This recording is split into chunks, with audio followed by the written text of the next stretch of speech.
बिस्मिल्लाहिर्रहमानिर्रहीम। अस्सलाम वालेकुम जी, कैसे हैं आप सब? उम्मीद करती हूँ बिल्कुल ठीक होंगे। अल्लाह ताला हम सबको अपने हिफ्ज़ व ईमान में रखे, आमीन सुम्मा आमीन। आज हम बनाएंगे बेकरी स्टाइल में ज़बरदस्त मैंगो ड्राई फ्रूट केक। ये बहुत ही ज़बरदस्त, डिलीशियस, सुपर टेस्टी और सुपर सॉफ्ट केक बनता है। बेकरी में ये केक बहुत ही एक्सपेंसिव पड़ता है, लेकिन हम घर में बहुत ही ईजिली ये केक बना सकते हैं। तो चलें इस मज़ेदार से केक को बनाना स्टार्ट करते हैं। बिस्मिल्लाहिर्रहमानिर्रहीम। केक बनाने के लिए सबसे पहले हमें मोल्ड को तैयार करना होता है। इसमें बटर पेपर या कोई भी कॉपी रजिस्टर का वर्क ले लें, बस स्याही से लिखा हुआ ना हो। फिर इसको ऑयल से इस तरह से अच्छा सा ग्रीस कर लें। ग्रीस करने के बाद इसको रख लेना है एक साइड पर। अब यहाँ पे हम बनाएंगे बटर मिल्क। इसके लिए हाफ कप गर्म दूध ले लेना है। 1 टीस्पून विनेगर यानी कि सफ़ेद सिरका इसमें शामिल करेंगे और 1 टेबल स्पून भर कर मलाई का शामिल कर लेंगे और इसको अच्छे से मिक्स कर लेना है। तो ये हमारा बन गया बटर मिल्क।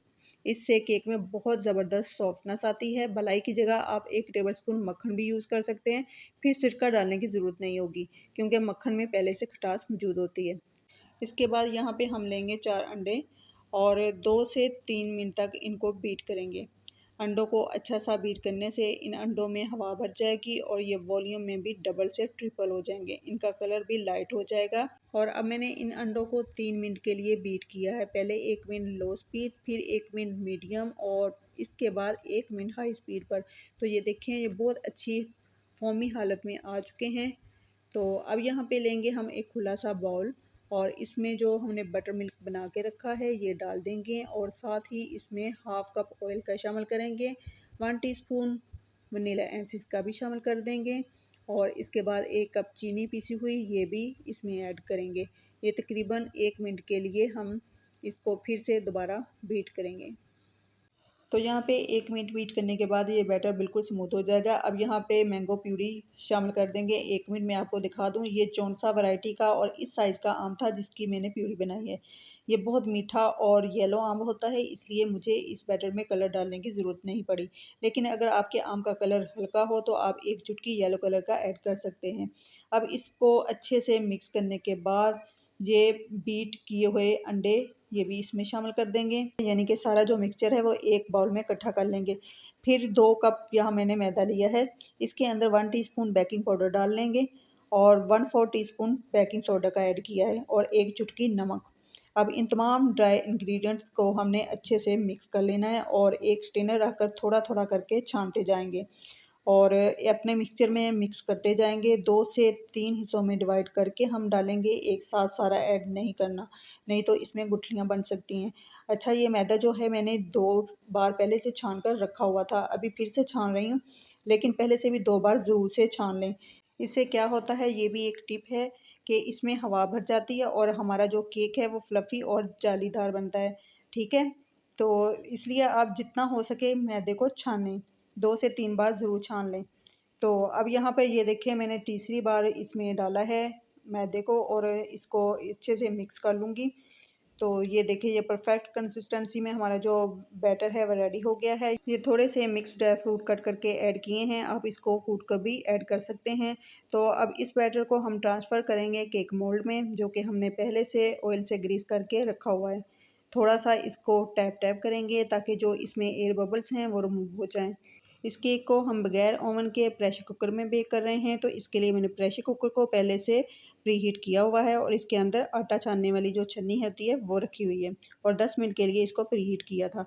अब इसको बंद करके तकरीबन 50 मिनट के लिए मैं बेक करूँगी। तो 50 मिनट के बाद ये देखिए, माशाल्लाह से बहुत ज़बरदस्त हमारा केक बेक हो चुका है। तो अब एक स्टिक की मदद से चेक कर लेते हैं। ये देखें, ये स्टिक बिल्कुल क्लियर आई है, इसका मतलब है ये हमारा केक परफेक्ट बेक हो चुका है। अब इसको केयरफुली निकाल कर किचन काउंटर पर ठंडा होने के लिए छोड़ देंगे और ऊपर से किसी भी साफ़ कपड़े से ढक देंगे या पेपर रैप कर लें। इससे क्या होगा कि ये केक ऊपर से ड्राई नहीं होगा और इसका मॉइस्चर अंदर ही रहेगा। तो यहाँ पे 1 घंटे के बाद देखें, ऊपर से केक कितना नरम है। इसको डीमोल्ड भी कर लेते हैं। तो ये देखिए, हर तरफ से एक जैसा कलर और ज़बरदस्त बेक हुआ है, बहुत ज़्यादा सॉफ्ट भी है।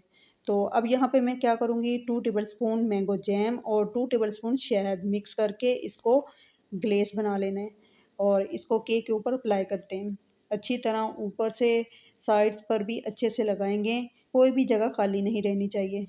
इसके लिए इसको अप्लाई करने से लुक जो है बहुत खूबसूरत हो जाएगी और ये खाने में और भी मज़ेदार हो जाएगा। इसके बाद यहाँ मैंने कुछ ड्राई फ्रूट लिए हैं जिसमें बादाम, पिस्ता और काजू हैं। जिस तरह पिस्ते को 2 हिस्सों में डिवाइड किया है, इसी तरह से मैं बादाम और काजू को भी 2 हिस्सों में डिवाइड कर लूँगी। ये देखिए इस तरह से। अब इनको हम केक पे लगा देंगे। नट्स आप कोई भी अपनी पसंद के जो आपके पास मौजूद हों आप इस्तेमाल कर सकते हैं। चेरीज़ और अखरोट भी लगा सकते हैं, कोकोनट को क्रश करके वो भी लगा सकते हैं। जिस तरह से आप डेकोरेट करना चाहें कर सकते हैं। मैंने इसको इस तरह से डेकोरेट किया है, पहले बादाम की लेयर लगाई है, फिर मैं काजू की लगाऊंगी और इसके बाद पिस्ते की, फिर दरमियान में बादाम से फूल बना दिया है और क्रश किए हुए बादाम कुछ ऊपर फैला दिए हैं और कुछ इस तरह साइड्स पे लगा दिए हैं। इसके बाद एक चेरी इसके दरमियान में रख दी है तो इसकी लुक हो गई है वाओ। और एंड में मैं वही ग्लेज़ जो जैम और शहद का है नट्स के ऊपर भी अप्लाई करेंगे, ये करना ज़रूरी है। एक तो इनके ऊपर चमक आ जाएगी और दूसरा ये नट्स जो हैं वो केक के ऊपर अच्छे से स्टिक हो जाएंगे। तो देखिए इसकी फाइनल लुक माशाल्लाह से बहुत ही delicious yummy super soft mango dry fruit cake ready है। और ये केक जो है ना आपको बेकरी से बहुत ही महंगे दामों मिलता है। घर में बहुत ही इजीली हम इसको बनाकर इंजॉय कर सकते हैं। बच्चों के लिए बनाएं, मेहमानों के लिए बनाएं या फिर टी टाइम के लिए बनाएं। बहुत ही यमी केक तैयार होता है और कोई भी यकीन नहीं करेगा कि ये केक आपने खुद घर में बनाया है। तो आपने इसे ट्राई ज़रूर करना है। तो यहाँ पे मैं आपको कट करके भी दिखाती हूँ, बहुत ही सॉफ्ट मॉइस्ट केक बना है। जब हम कट कर रहे होते हैं ना तो उस वक्त ही पता चल जाता है कि ये कितना सॉफ्ट है। ये देखें माशाल्लाह से ज़बरदस्त किस्म का बहुत ही सॉफ्ट यमी और स्पंजी केक तैयार हुआ है। अगर आपका केक परफेक्ट बना हो ना तो आप इसको जितना भी प्रेस करेंगे ना ये वापस अपनी शेप को होल्ड करता है। ये देखिए तो आप देख सकते हैं कितना सुपर डिलीशियस सुपर सॉफ्ट और मॉइस्ट केक रेडी हुआ है। आई होप आज की आपको ये रेसिपी मेरी पसंद आई होगी। अगर पसंद आई तो प्लीज़ वीडियो को लाइक कीजिएगा और फ्रेंड्स फैमिली मेम्बर्स में शेयर भी कीजिएगा। और मेरे चैनल पर नए हैं तो मेरे चैनल को सब्सक्राइब ज़रूर कीजिएगा ताकि मैं इसी तरह की मज़े मज़े की रेसिपीज़ आपके साथ शेयर करती रहूँ। मिलते हैं नेक्स्ट वीडियो में, तब तक के लिए अल्लाह हाफिज़।